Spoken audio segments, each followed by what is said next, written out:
So I think it's about day 21 of lockdown.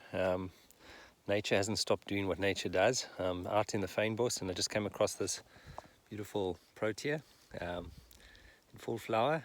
It's Protea obtusifolia. Obtusifolia is one of about 112 proteas in southern Africa. There's about 80% of them in the Fynbos region, so there's a high diversity of proteas. The name comes from the Greek god Proteus, who could change shape and form at will.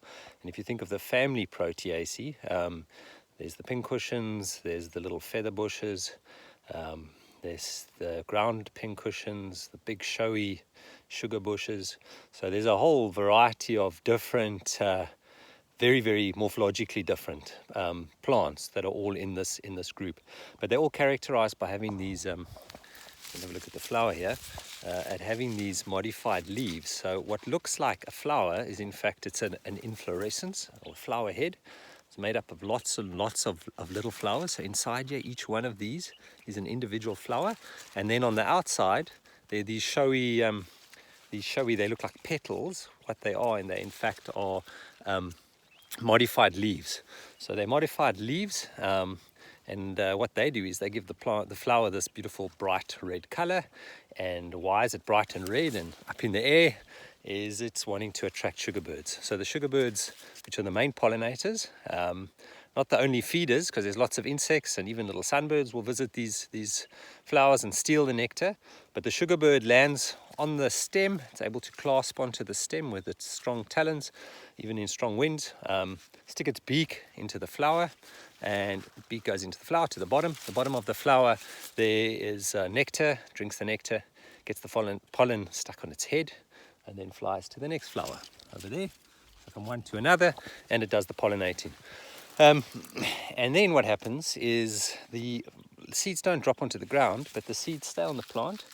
So if we look into the bush, see over here, down there, right, where I'm pointing, that's a dried out flower from last year. And if you look deeper down in the bush, you're going to find flowers from 2 years ago and 3 years ago and even 4 years ago.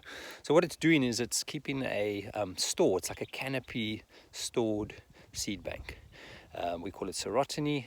The seeds are held in the canopy of the plant until fire comes through. And fire is part of the system in Fynbos.